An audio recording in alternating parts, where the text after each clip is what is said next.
Seva has been a catalyst in curing cataract blindness for millions of people around the world. It's like an eye think tank. Blindness is a particularly needless and devastating part of AIDS. But here's a chance to do something about blindness in AIDS, so it's a natural for Seva. That's where my work preventing AIDS-related blindness comes into the picture. This is a project about AIDS. In San Francisco, it was a real plague that more or less got under control in 1995 or 6 when we developed good pills to suppress the AIDS virus. But before that, patients would have their immune system totally collapse and they'd be vulnerable to all sorts of terrible infections. And one of the worst was a virus that's actually in the herpes family called CMV, or cytomegalovirus. And up to a third of the patients before 1995 in San Francisco got this infection. And then it disappeared. We developed good treatment for HIV. Well, what about the 34 million other people with AIDS that aren't in places like San Francisco?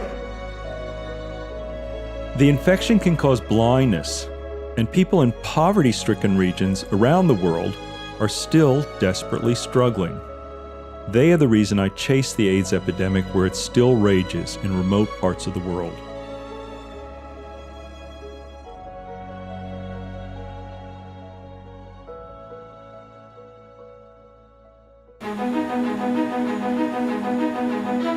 In 2006, I went to Burma, which has the worst AIDS epidemic in all of Southeast Asia. Young adults there are still going blind from CMV retinitis. In Burma, it was such a problem, I didn't really know where to start. They assigned a woman named Nini Tun to work with me. Initially, I totally discounted her because she looked like a giggly 16-year-old. I did bring an indirect ophthalmoscope that I gave to her. I remember I don't see anything the first day, really. I don't see anything. I was really, oh my God. Maybe I don't have talents for it. Well, Nini watched me for a day or two, and on Tuesday night, she took the indirect home and she bribed her younger sister. She said, "I'll buy you a new blouse if you let me practice on you." So I tried on her the whole night. And try on. Finally, I saw the optic nerve. I was so happy. And I was like, oh my God, I saw it. I couldn't believe it. It was amazing. I was totally knocked out. Nini, in 2 days, was able to catch on to something it had taken me 6 months to learn.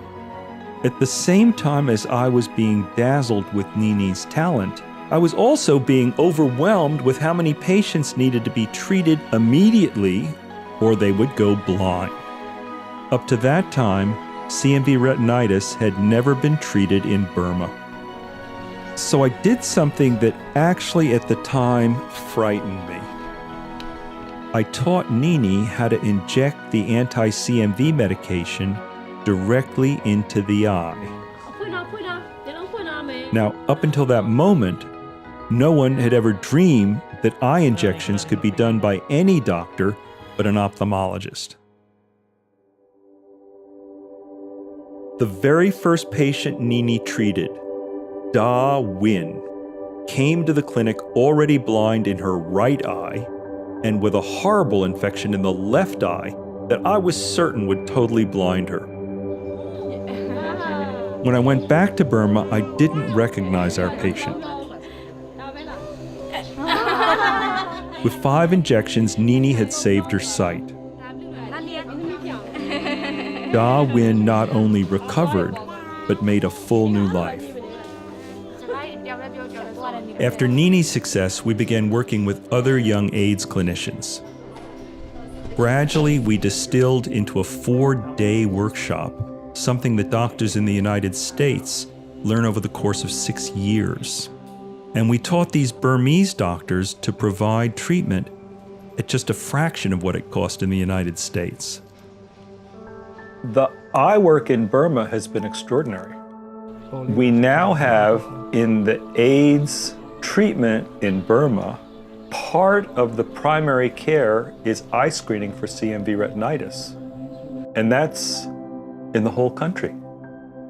That means that an AIDS patient with CMV retinitis in Burma, one of the world's poorest countries, has a better chance of avoiding blindness than any place outside of the United States or Western Europe. Because it worked in Burma, the workshop model has been extended to the 3 provinces in China with the worst AIDS epidemics, and also to St. Petersburg, Russia, which is the epicenter of a rapidly growing epidemic in Eastern Europe. But we're still a long way from what we need to do. A third of the patients who get CMV retinitis don't survive. CMV makes the underlying AIDS problem much worse. It's like adding gasoline to a fire. Eye injections prevent blindness, but they don't prevent mortality. Now, our focus is on how to bring care up to Western standards. If you just put the right pieces together, this one small problem we can solve. This is not going to eliminate blindness in the world. This is not going to lead to world peace. But this one problem that's real. This is something we can solve.